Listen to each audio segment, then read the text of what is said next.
오늘 묵상할 말씀입니다. 구약성경 사무엘하 18장 31절부터 33절까지의 말씀. 구약성경 494페이지 전후 사무엘하 18장 31절부터 제가 읽어가겠습니다. 구스 사람이 이르러 말하되 내 주 왕께 아랠 소식이 있나이다. 여호와께서 우리 왕을 대적하던 모든 원수를 갚으셨나이다 하니, 왕이 구스 사람에게 묻되 젊은 압살롬은 잘 있느냐? 구스 사람이 대답하되 내 주 왕의 원수와 일어나서 왕을 대적하는 자들은 다 그 청년과 같이 되기를 원하나이다 하니, 왕의 마음이 심히 아파 문 위층으로 올라가서 우니라.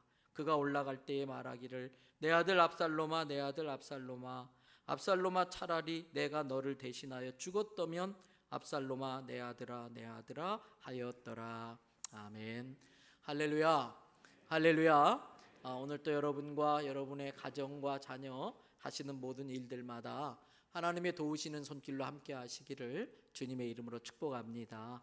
지난 주일은 우리가 어린이 주일을 지켰어요. 그리고 오늘은 어버이 주일로 지키고 있습니다. 그동안 어버이 주일에 해왔던 설교 원고를 꺼내서 한번 쭉 살펴봤어요. 그 내용을 보니까 우리가 이미 익히 잘 아는 것처럼 당연히 효도해야 된다는 설교했지요. 그리고 효도할 때 하나님께서 축복하신다는 설교도 했습니다. 그런데 이번 어버이 주일 설교를 하려고 또 준비를 하는데 좀 제게 많은 생각들을 하게 되는 계기가 있었어요. 얼마 전에 제 모친께서 병원에 입원해서 한 2달 정도 계셨는데, 그 모친을 이렇게 섬기는 또 제 모습을 보면서 제가 정말 효자일까 하는 생각을 좀 하게 됐어요. 생각을 해보니까 효자는커녕 제가 어머니 대하는 태도나 이런 걸 볼 때에 많이 불효자라는 것을 깨닫게 되어졌습니다. 그래서 오늘 어버이 주일임에도 불구하고 효도에 관한 설교를 하는 게 참 많이 힘들더라고요. 그래서 제 모습을 보면 그동안 그런 설교만 잘했지 제 자신이 그렇게 살지 못한 것 때문에 하나님 앞에서 또 어머니 앞에서 부모님들 앞에서 또 성도들 앞에서 많이 부끄럽고 죄송스러운 마음이 들더라고요. 그럼에도 불구하고 우리가 이렇게 어버이 주일이라고 따로 정해가지고 지키고 있기 때문에 그나마 우리 자신을 돌아볼 수 있는 계기가 될 수 있어서 다행이라고 생각은 하게 됩니다. 아무튼 오늘은 효도에 관한 설교를 할 만한 자신이 제게 없어서 효도와의 주제는 아니지만 그래도 어느 정도 약간은 관련이 있는 다른 주제의 설교를 좀 해보려고 합니다. 오늘 설교의 제목이 뭔지 주보로 한번 보시고 확인해 봐 주시지요. 오늘 설교의 제목이 뭐지요? 마음 알기. 사람이 사는 곳에는 항상 갈등이라는 것이 있을 수밖에 없지요. 생각이 다르고 의견이 다릅니다. 관점이 다르고 성격이 다릅니다. 자기가 들어서 알고 있는 정보가 다릅니다. 그러다 보니까 다른 의견이 있을 수밖에 없고 갈등이 생겨날 수밖에 없겠지요. 사랑하기 때문에 결혼하는 거 맞습니다. 그런데 그렇게 사랑하는 사람과 만나서 결혼을 하면 마냥 행복할 줄 알았습니다. 그런데 우리가 이미 살아봐서 알고 있습니다. 실은 현실은 그렇지 않을 때도 많이 있지요. 결혼하는 순간부터 두 사람이 이렇게 만나 살려고 하다 보니까 갈등이 생길 수밖에 없습니다.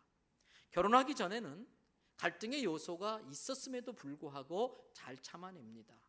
갈등의 요소가 없었던 것이 아닙니다. 있음에도 불구하고 속으로 다 삭힙니다. 왜? 서로 잘 보여서 결혼까지 해야 되기 때문에 참아냅니다. 다 괜찮다고 이해한다고 받아줍니다. 그러나 결혼하고 나면은 그때부터는 마음이 좀 편해집니다. 결혼하고 나면 마음이 편해지니까 상대에게 포장하고 위장하고 변장하고 무장했던 걸 다 해제하기 시작합니다. 그래서 자기의 있는 모습 그대로 다 드러나게 되지요. 우리가 당장 알지 않습니까? 신혼여행 가셔가지고 첫날 밤 보내기 전에 신부께서 화장실에 들어갑니다. 샤워하러 들어갑니다. 그런데 참 이상해요. 들어갈 때 여자와 나올 때 여자가 딴 여자가 나옵니다. 우리는 그동안 그 여자의 화장술에 쏘가가지고서 정말 그렇게 알고 지냈는데 아니라는 거예요. 무장해제를 다 하고 있는 모습 그대로 보이는 거예요. 여자만 그렇습니까? 남자도 그렇습니다. 여기저기 양말 벗어 던져놓고 냄새나는 양말 그 사이 구석에다 끼워놓고 아무데나 방귀 뿡뿡 끼고 그렇습니다.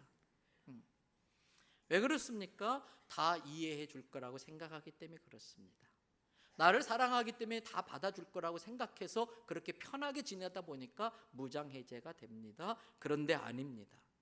결혼 전에는 그런 것들을 이해하는 척한 겁니다. 결혼 전에는 그런 것도 다 괜찮다고 받아주는 척한 겁니다. 그러나 결혼하고 나니까 도저히 그런 행동들이 용납이 안 됩니다. 이해가 안 됩니다. 참을 수가 없습니다. 그래서 심지어 가끔 사진관 스튜디오 하시는 분들 이야기 들어보면요, 참을성이 없는 어떤 커플들은요, 결혼식 전에 야외 촬영해 놓은 사진을 찾으러 오질 않는답니다. 그 사이에 벌써 갈등이 생겨가지고 이미 그게 깨져버리고 만 거예요. 사랑을 한다 할지라도, 결혼하며 사는 사이라 할지라도 아무리 이해하려고 해도 갈등의 요소는 우리 삶에 존재하는 게 현실입니다. 생각지도 못했던 것들이 툭툭 튀어나와서 문제를 일으킵니다.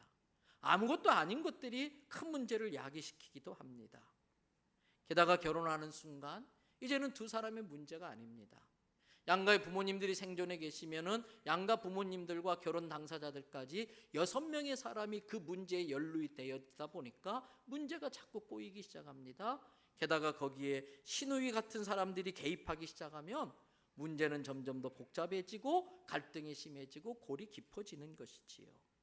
처음 만날 때는 그렇게 예뻐 보일 수가 없었습니다. 처음 만날 때 그 여자를 보니까 정말 예쁜 장미꽃으로 보였습니다. 그런데 살다 보니까 어떻게 변했어요?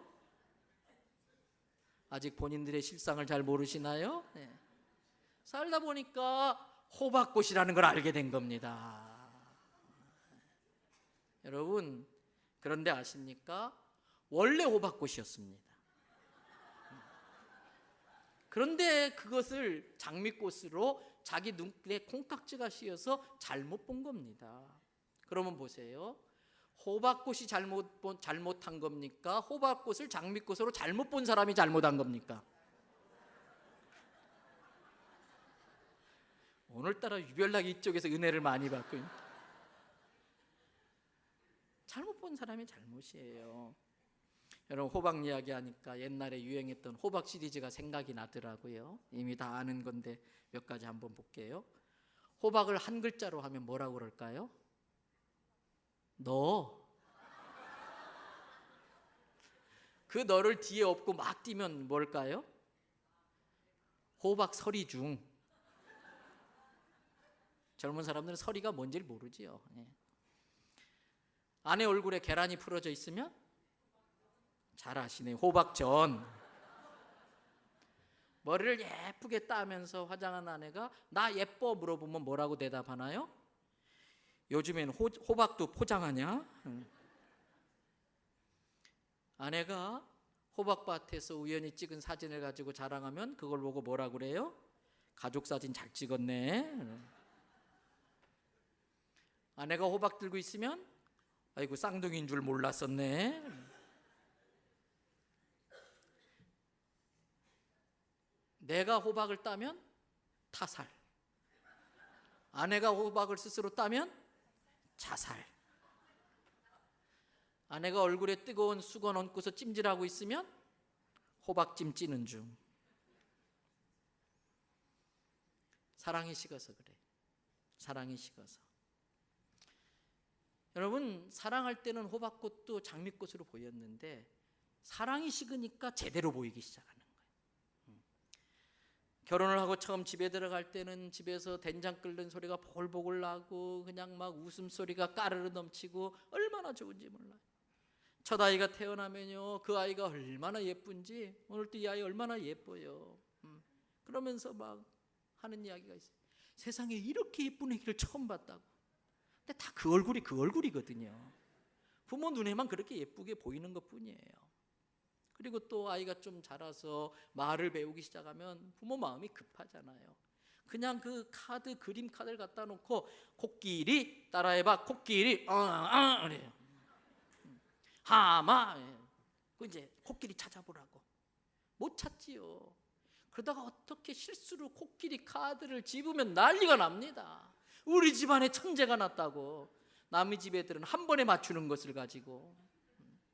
그래서 모든 엄마의 눈에는 자기의 자식이 천재처럼 보인다는 말이 있는 거예요. 그러다가 이제 시부모님이나 친정 부모님이 놀러 오시면 꼭 하는 이야기에서, 어머니 이 애가 이렇게 똑똑한 게 지 애비를 닮아서 그런 것 같아요. 지 애미를 닮아서 그런 것 같아요. 막 그렇게 호들갑을 떨어요. 근데 시간이 좀 지납니다. 부부간에 갈등이 생깁니다. 시댁과 친정 사이에 이상한 기류가 흐르기 시작합니다. 그러면서 애는 점점 커가면서 식탁에 있는 그릇도 끄집어 내리다가 그릇도 깨고요, 물도 엎고요, 문제를 일으키기 시작합니다. 그때부터 말이 달라집니다. 애가 조금만 사고 쳐도 으이그 다 뭐 닮아서? 지애비 닮아서 그렇다. 그러면 금방 또 남편은 받아 말합니다. 아니 얘가 왜 나를 닮아서 그러냐고. 당신 닮아서 그런 거지. 그때부터 이제 막 싸움이 벌어지기 시작하는 거예요. 근데 여러분, 이런 갈등이라는 것이 대체적으로 큰 문제로 생기는 게 아니더라고요. 정말 유치하고 아주 시시한 문제들 가지고 생기는 거예요. 부부관계도 그래요. 부부끼리 싸우는 문제도 그런 거창한 문제가 아니에요. 저도 이제 생각해 보니까 올해가 결혼 28년 차더라고요. 28년을 그 여자랑 살고 있어요. 참 착하지요? 그 여자도 대단해요. 나 같은 사람을 안 버리고 데리고 사니까. 근데 저는 하나님 앞에 목회 시작하면서 교회 안에서는 혈기를 부리지 않게 해달라고 기도해서, 교회에서는 혈기를 부리지 않는데 대신 교회에서는 혈기 안 부리지만 이걸 다 어디 가서 풀어야 되겠어요? 집에 가서 아내한테 다 푸는 거예요. 그러니까 지금도 종종 아내와 아주 치열하게 전투적으로 싸움을 할 때가 있어요. 근데 그렇게 싸우는 내용들이 거창한 문제가 아니에요. 제 아내와 제가 절대로 국제 평화 문제를 가지고 싸워본 적이 없어요. 남북 정상회담의 문제를 가지고 심각하게 싸워본 적이 없고요. 국가 경제를 놓고서 열심히 싸워본 적이 없어요. 주로 뭐로 싸우느냐? 이제 밖에서 좀 기분 나쁘고 언짢은 일이 있는데 집에 들어가요. 저희 집만 해도 애가 넷이잖아요. 아내하고 저하고요, 현관에 신발을 신는데 이거 신었다 저거 신었다 운동화 두세 개 끄집어내면요, 완전히 현관 바닥이 지네 집 집안입니다. 지네 집이라고 아세요? 지네가 신발을 몇 개 신고 다니는지? 그러면 막 신발에 막 엉켜 있으면 거기서부터 기분이 팍 상하는 거예요. 발로 신발 쫙 밀어놓고서 벗고 들어가서, 그럼 그때부터 먼지 쌓인 게 보이기 시작하는 거예요. 설거지 안 한 게 막 신경 쓰이기 시작하는 거예요. 말투가 가시가 있는 거예요. 그럼 아내도 받아치면 또 그게 짜증 나는 거예요. 그때부터 그 유치한 문제를 가지고 3차 대전에 버금나는 전쟁을 시작하는 거예요. 여러분, 꼭 우리 집만 가는 것처럼 그런 표정으로 보지 마세요. 다 그렇잖아요, 사는 게. 근데 예수님 믿는 사람들도 예외가 아니에요. 사람 사는 곳에는 다 갈등이 있어요. 그러므로 우리는 갈등 없는 세상을 꿈꿀 것이 아니라 갈등의 원인을 미리 제거해내는 지혜를 배울 필요가 있습니다. 갈등을 잘 극복하는 법을 배워야 되는 것입니다. 넘어지는 것보다 더 중요한 건 잘 일어나는 법을 배우는 거예요. 넘어지지 않는 것보다 더 중요한 건 넘어질 때마다 바로바로 일어나는 법을 배우는 거예요. 여러분, 갈등이 없는 세상은 없습니다. 어느 가정이나 어느 공동체나 갈등이 있는데 그 갈등을 잘 극복하면서 성숙해 가는 게 중요한 거예요.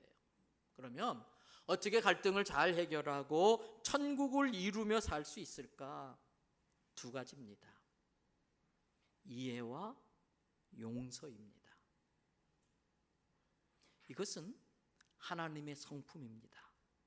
하나님께서 우리의 모습을 있는 그대로 이해해 주셨기 때문에 죄인인 우리가 잘난 것이 없고 착한 것이 없고 의로운 것이 없음에도 불구하고 우리의 처지와 형편과 그렇게 하와처럼 유혹받을 수밖에 없는 그런 상황을 다 용납하신 거예요.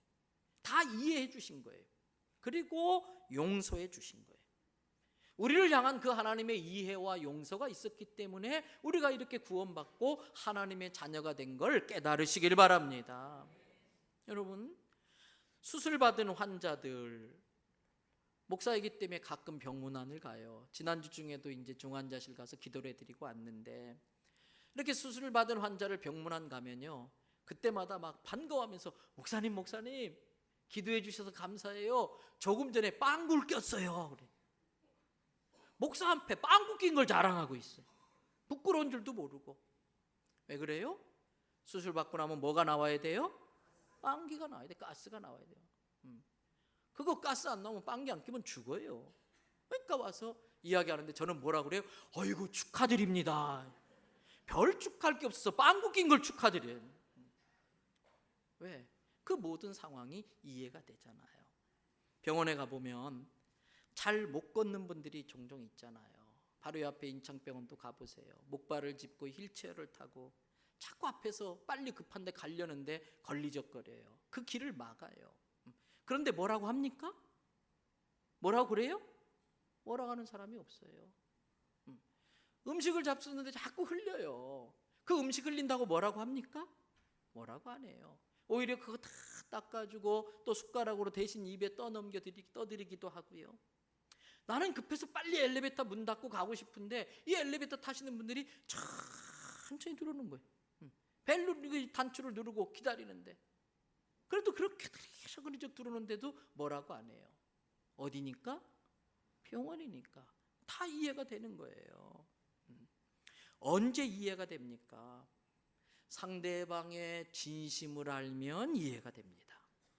상대방의 진실을 알면 오해가 풀립니다. 여러분, 교회도 마찬가지예요. 가끔 교회에 나오시는 분들이 이 교회는 천사들만 있는 줄로 알고 나오세요. 그런데 천사들은 다 하늘에만 있습니다. 교회에 나오시는 분들은 다 정말 착하고 성자들만 교회에 나오는 줄 아는데 성자들은 다 이미 하늘나라에 갔어요. 이 교회는 문제 있는 사람들이 나와요. 교회에 성자들만 있다고 생각하는 건 오해이고 착각이지요. 그래서 전에도 말씀드렸어요. 미국의 유명한 부흥사인 무디 선생님한테 어떤 분이 찾아온 거예요. 그날 설교를 듣고서 은혜를 많이 받았다고. 선생님, 근데 내가 부탁이 하나 있습니다.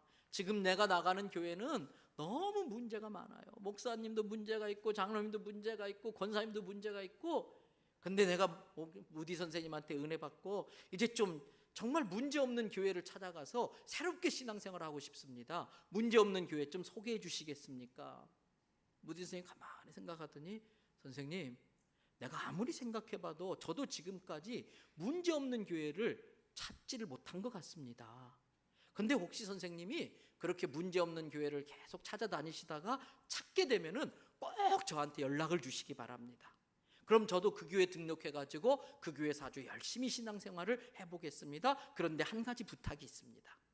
그 교회를 찾거들랑 절대 선생님은 그 교회 등록을 안 하시면 좋겠습니다. 왜? 선생님께서 등록하시는 순간 그 문제없는 교회도 문제 있는 교회가 되기 때문입니다. 여러분,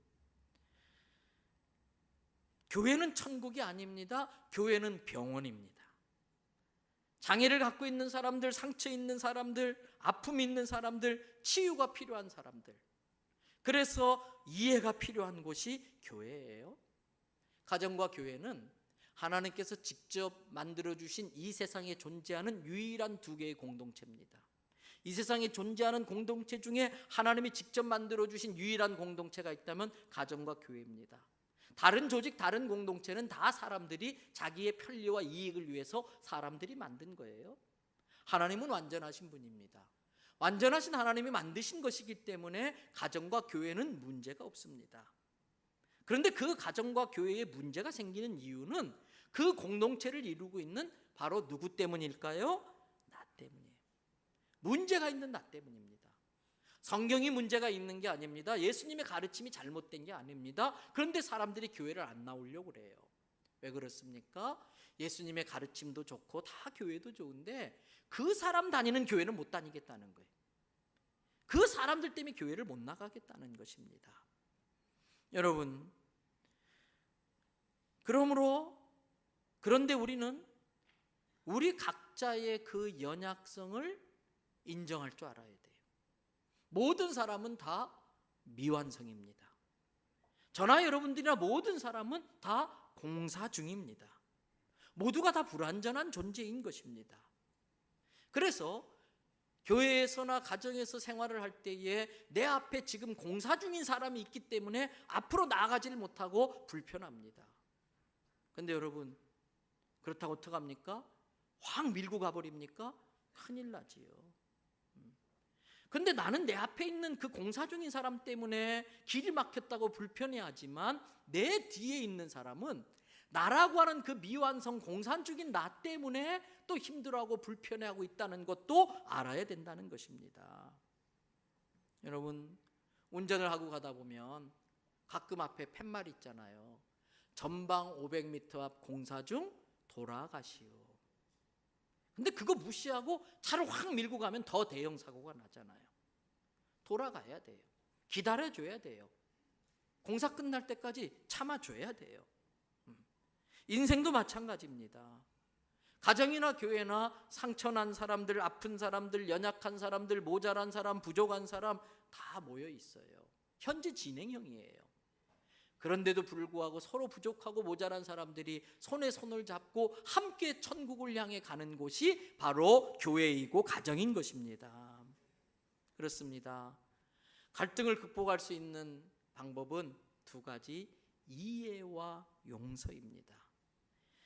진심을 알면 이해가 됩니다. 이해가 되면 오해가 풀립니다. 오해가 풀리면 용서가 됩니다.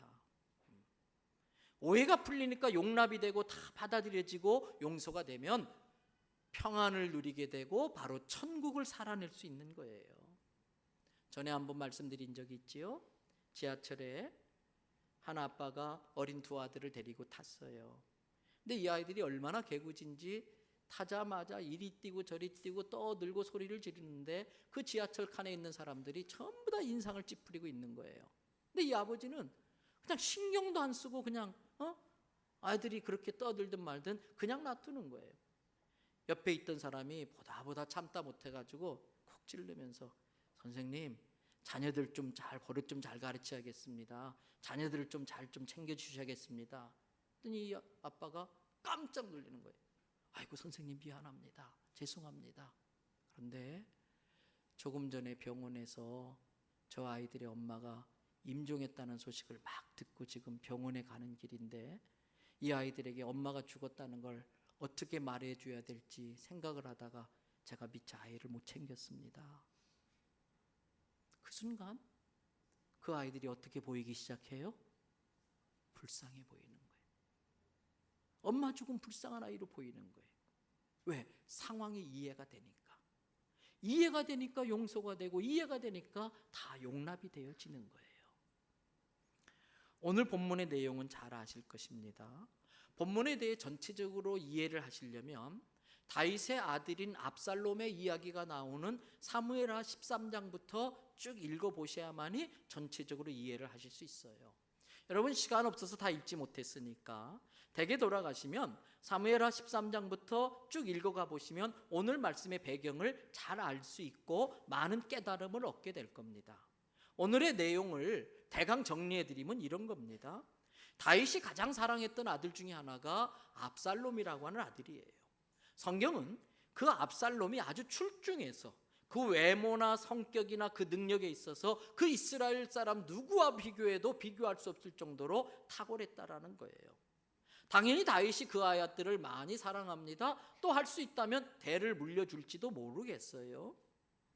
그런데 이 압살롬이 그 아버지 다윗왕을 대적해가지고 반란을 일으킵니다. 아버지의 왕 자리를 빼앗기기 위하여 반란을 일으킵니다. 왜 그랬을까? 성경을 읽어보면은 이 압살롬도 나름대로 아버지에게 반란을 일으킬 수밖에 없었던 이유가 숨어 있어요. 이 압살롬에게는 아주 아끼고 사랑하는 예쁜 여동생이 하나 있었어요. 다말이라고 하는 이름의 여동생인데 참 예뻤던 것 같아요. 근데 이 압살롬에게 배다른 형제 다른 왕자가 있었는데 암논이라고 하는 그 다른 왕자가 이 다말을 연모하기 시작합니다. 아무리 사랑을 고백해도 받아주지 않자 상사병이 걸렸어요. 근데 교활한 신하가 옆에서 이 암논을 조종해가지고 계략을 꾸밉니다. 아버지 다윗 왕의 명령을 거역할 수 없을 테니까 아버지 다윗한테 부탁해서 이 다말이 밀가루를 가지고 암논의 집에 와서 빵을 만들어주면 암논이 병에 나을 것입니다. 그러면서 암논이 아픈 체 하면서 꾀병을 하고 누워있는 거예요. 그 소식을 들은 다윗이 왕의 명령으로 다말 가서 네 오빠를 좀 챙겨줘라. 그래서 빵을 만들어주는데 이 암논이 와가지고 무력으로 강제로 이 다말을 범하고 말았어요.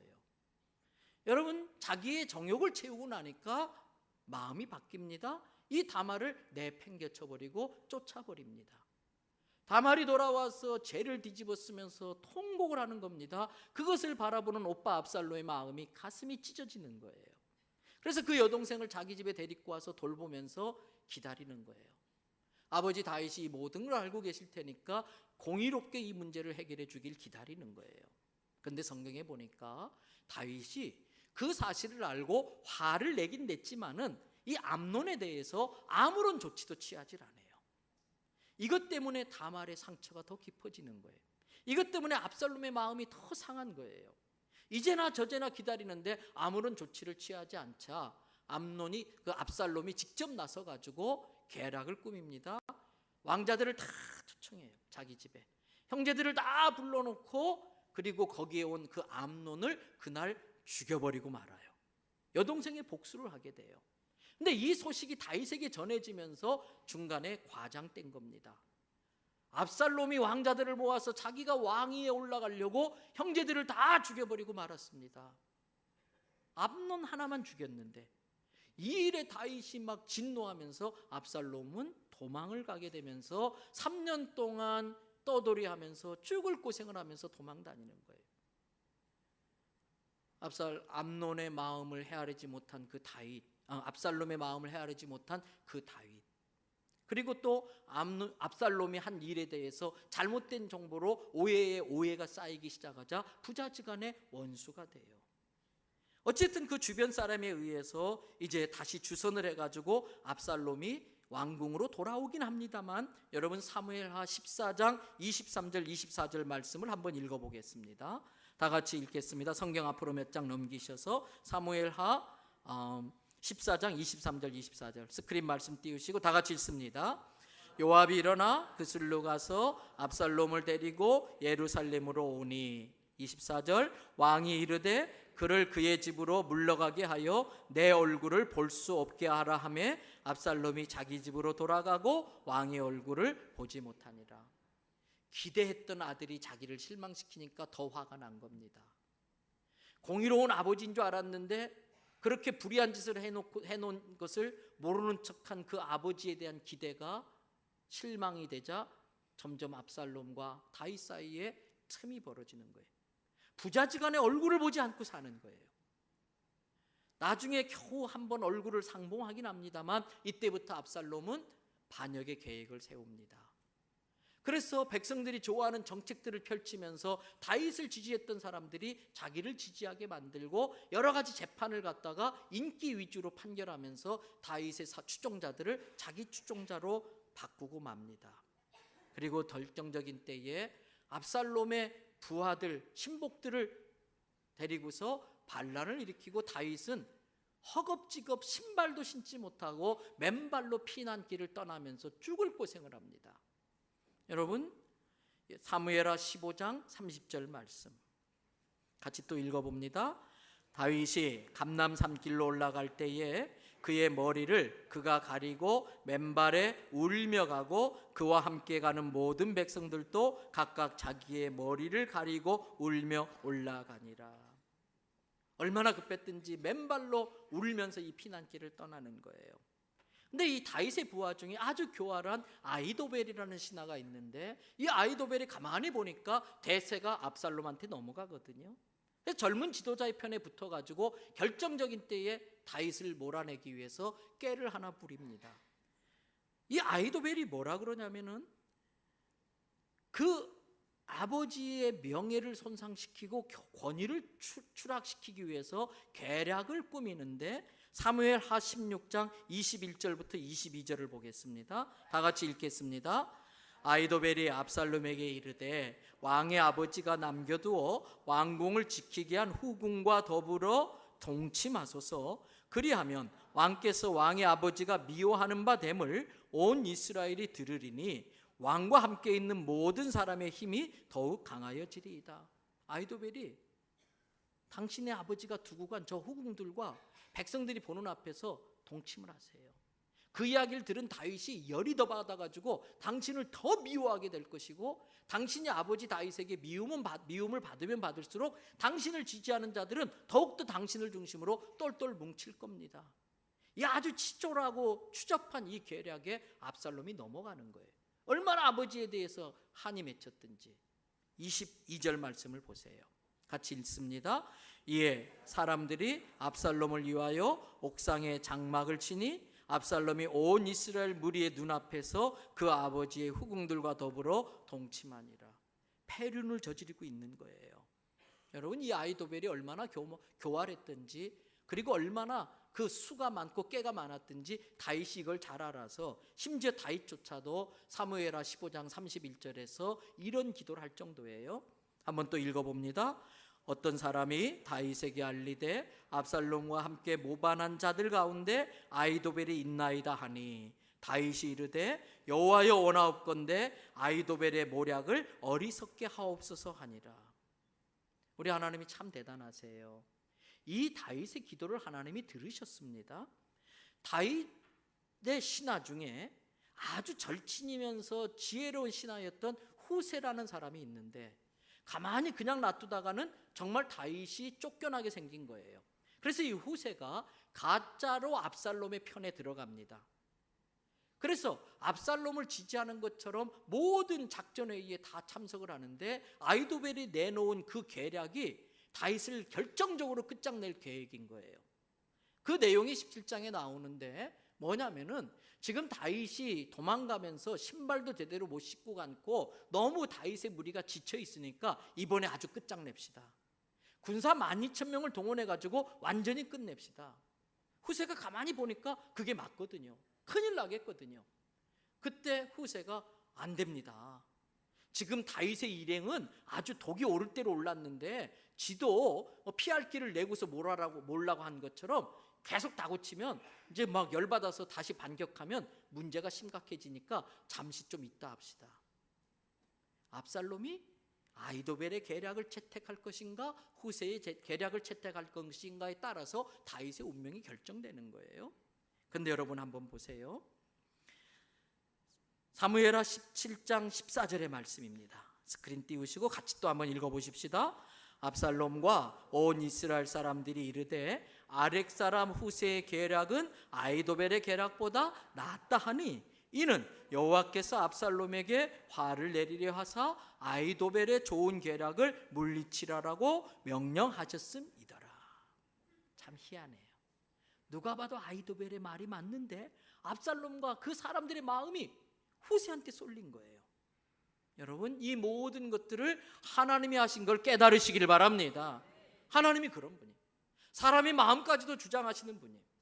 그리고 고레스 왕을 통해서 바벨론의 포로에서 해방시킨 것처럼 지금 이 시대에도 세계 열강의 지도자들의 마음을 하나님이 지고 있는 걸 믿으시기를 바랍니다.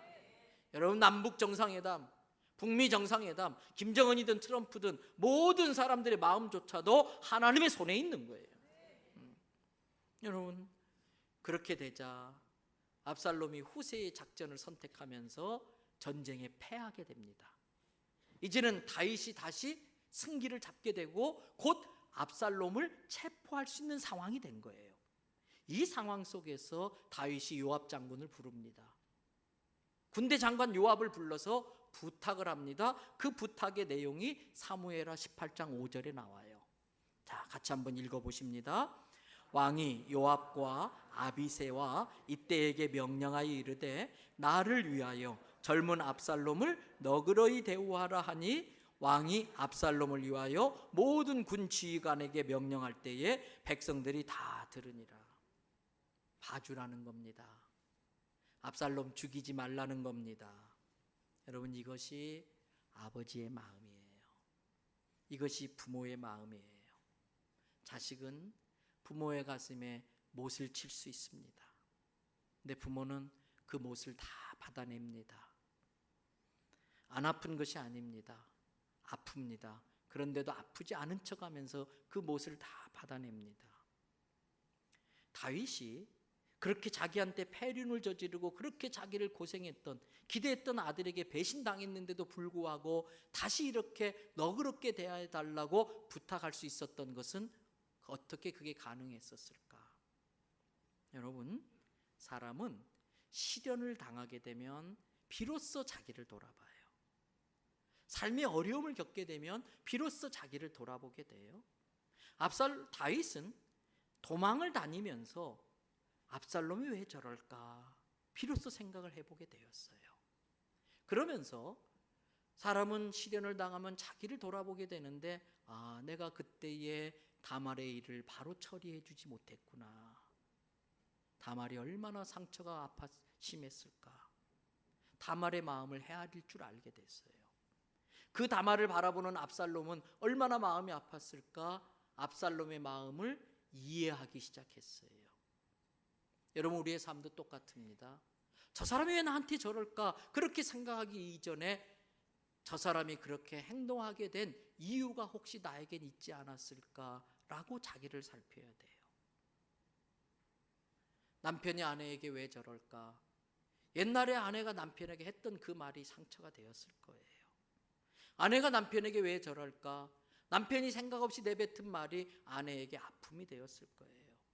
시어머니가 왜 나한테 자꾸 이럴까? 며느리가 나한테 왜 자꾸 이럴까? 그냥 그런 게 아니에요. 원인과 이유가 있었어요. 옛날에 내가 했던 것들이 그에게 아픔을 주었기 때문인 것이에요. 다윗은 자기가 아픔을 당하면서, 시련을 당하면서 자기를 돌아보면서 원인이 자기에게 있다는 것을 발견하고 그것을 회개한 거예요. 회개를 하면 용서가 됩니다. 그래서 압살롬을 용서하고 압살롬을 너그럽게 봐달라고, 살려달라고 부탁을 한 겁니다. 다윗이 이렇게 부탁했음에도 불구하고 요압은 화근을 애시당초 제거해야 된다는 마음으로 창으로 압살롬을 죽이고 맙니다. 그리고 이제 그 전쟁의 결과를 가지고 다윗에게 구스 사람이 와서 보고를 합니다. 오늘 본문인 사무엘하 18장 31절을 보세요. 다 같이 읽겠습니다. 구스 사람이 이르러 말하되 내 주 왕께 아뢰 소식이 있나이다. 여호와께서 오늘 왕을 대적하던 모든 원수를 갚으셨나이다. 전쟁이 어떻게 됐다? 이겼다. 그런데 전쟁에 이겼다는 그 승리의 소식을 들은 다윗의 반응을 한번 보세요. 바로 그 다음 절 32절입니다. 다 같이 또 읽어볼까요? 왕이 구스 사람에게 묻되 젊은 압살롬은 잘 있느냐? 압살롬 아직 안 죽었지? 압살롬 죽이면 안 돼? 압살롬 살아있지? 근데 이 구스 사람이 뭐라고 그럽니까? 다윗의 마음도 모르면서 내 주 왕의 원수와 일어나서 왕을 대적하는 자들은 저 압살롬이 죽은 것처럼 다 그렇게 죽어야 됩니다. 이 말을 듣자 다윗이 그냥 풀썩 주저앉은 거예요. 그리고 33절을 보세요. 왕의 마음이 힘이 아파. 그리고 위층으로 올라가요. 타라고 올라가요. 왜? 다 꼴 보기 싫다는 거예요. 사람 만나고 싶지 않다는 거예요.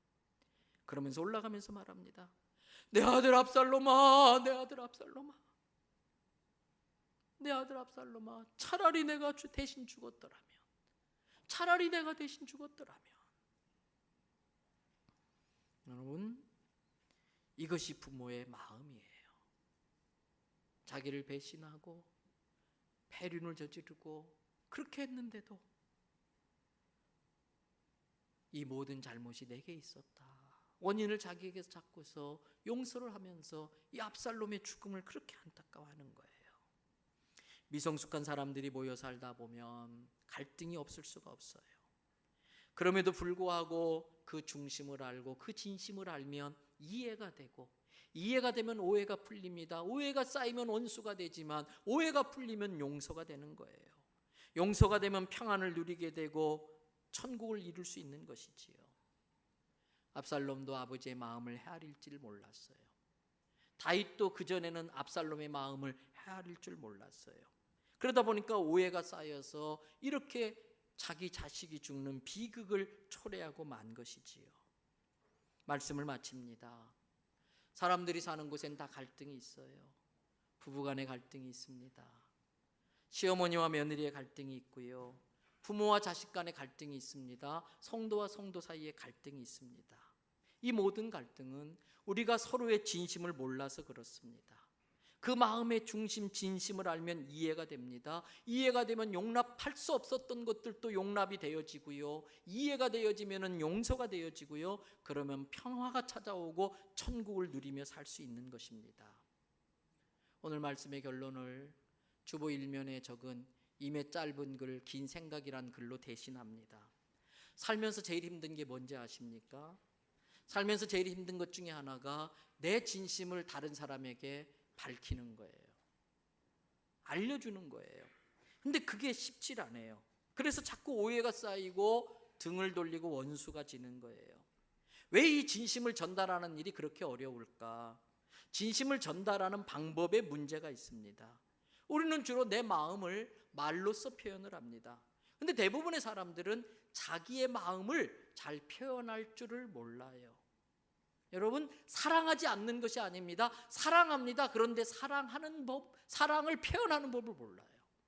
그래서 표현되지 않는 사랑은 사랑이 아니다라는 말이 있어요. 내 안에 아무리 사랑이 있다 할지라도 말로 사랑한다고 표현을 하고 사랑의 모습들을 보여주지 않으면 그건 사랑하는 것이 아닙니다. 우리는 내 속에 있는 진짜 마음을 표현하는 걸 힘들어합니다. 그리고 그 말이 제대로 표현되지 않다 보니까 전달하는 과정에 왜곡이라는 것이 생깁니다. 또 우리는 다른 사람의 말을 들을 때마다 그 말을 내가 알고 있는 정보와 지식과 경험을 통해서 재해석을 하게 됩니다.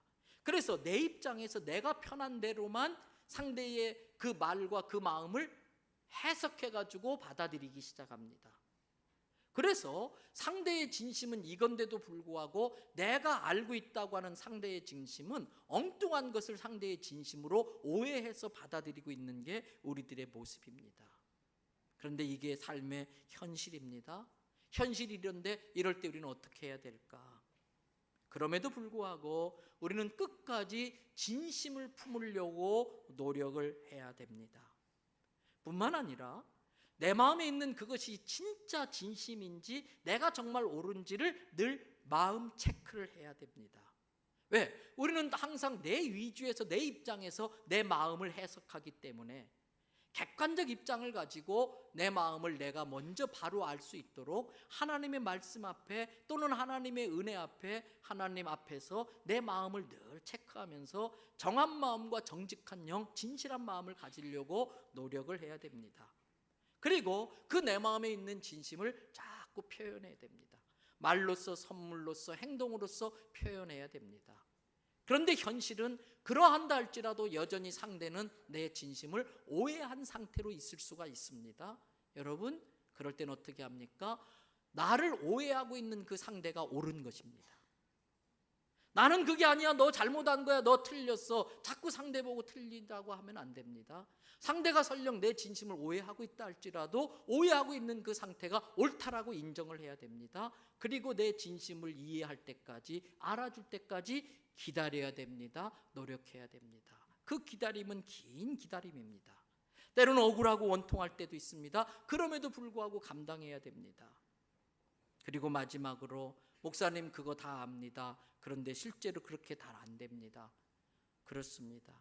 앞에서 제가 말씀드린 것처럼 효도해야 된다고 설교하지만 제 자신이 효자가 아니고 불효자입니다. 제 아내하고도 이런 이야기를 하지만 제 자신도 이렇게 하지를 못하고 있습니다. 그렇기 때문에 마지막으로 우리가 하는 게 하나님 앞에 은혜를 구하며 엎드려 기도하는 것입니다.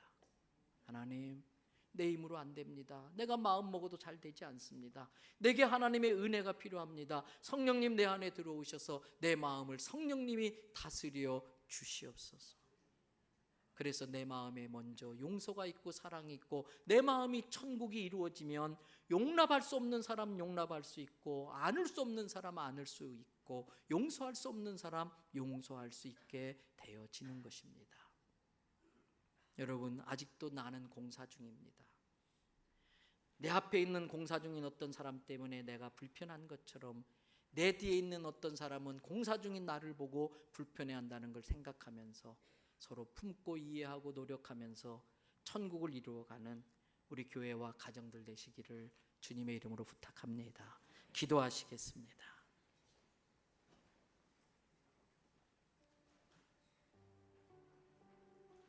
우리의 연약함을 주님 앞에 고백하십시다. 알면서도 그렇게 하지 못하는 우리의 부족함을 주님 앞에 아뢰십시다. 주님, 저를 도와주세요. 우리 가정이 이대로 무너질 수는 없습니다. 쇼윈도우 부부로 살아갈 수는 없습니다. 지옥 같은 집구석을 천국 같은 가정으로 만들어 주세요. 하나님, 내게 더 큰 문제가 있었고 내게 더 큰 원인이 있었음을 내가 깨닫게 하여 주시고 인정할 수 있게 하여 주시고 그것을 고칠 수 있게 해달라고 우리 다 같이 함께 한 3분 정도 기도하시겠습니다.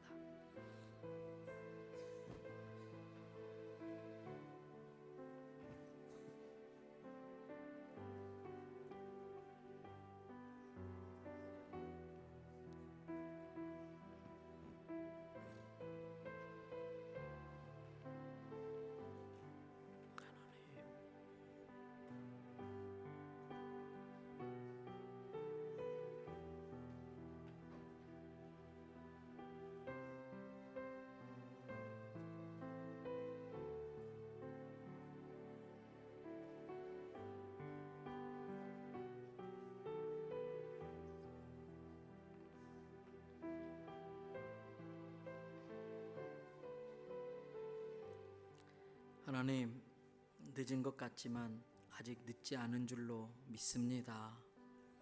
하나님, 지금이라도 다시 시작할 수 있는 줄로 믿습니다. 우리를 불쌍히 여겨주세요.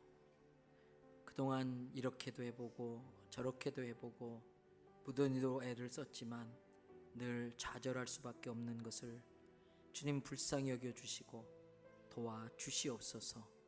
힘으로도 안 되고 능으로도 안 되지만 내게 능력 주시는 주님으로 말미암아 넉넉히 이길 수 있는 줄을 믿습니다.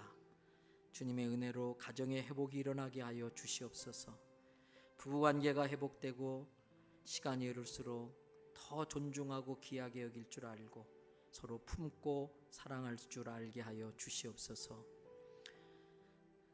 하나님, 시부모님들을 친부모처럼 모실 수 있게 하시고 또 처갓집 부모님들, 친정 부모님들을 친부모님처럼 모실 수 있게 우리의 마음을 다스려 주시기를 바랍니다. 혹여라도 나 때문에 상처받은 심령들이 있다면 하나님 그걸 알게 하시고 그것을 바로잡을 수 있도록 우리를 인도하여 주시옵소서. 나 때문에 우리 자녀들이 상처 입은 것 있다면 주님이 치유하여 주시고 나 때문에 아내가 남편이 마음 아파하는 거 있다면 주께서 위로하여 주시옵소서. 하나님, 이 땅의 모든 부모님들, 부모님이라는 그 사실 자체만으로도 존경받고 존중받아야 할 줄을 믿습니다. 우리나라의 아름다운 모습들이 사라지는 것이 안타깝습니다. 우리나라의 모든 가정들마다 특별히 성도들의 가정들부터 먼저 어르신들을 존중하고 부모에게 효도하는 가정이 되게 하여 주시옵소서. 자식을 앞서 보낸 부모들의 마음을 위로하여 주시고 가정의 여러 가지 힘들고 어려운 문제 때문에 힘들어하는 성도들의 마음을 격려하여 주시옵소서.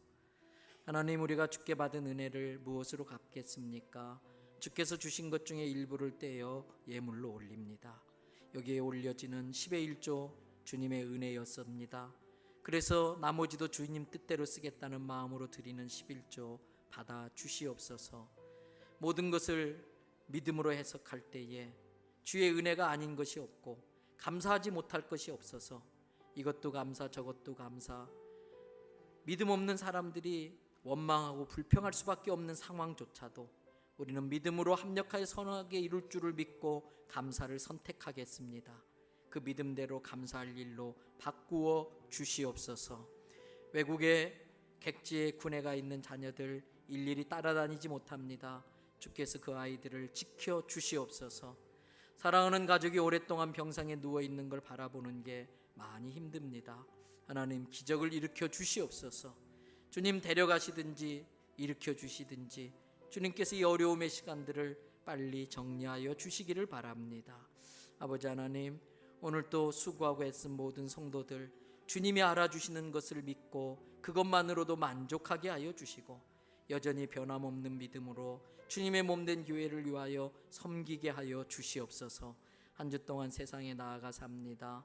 예수님의 이름으로 승리하고 돌아와서 승리의 보고를 통해 하나님 앞에 영광 돌릴 수 있는 우리들 되게 하여 주시옵소서. 감사드립니다. 이 모든 말씀 예수님의 이름으로 기도드립니다. 아멘.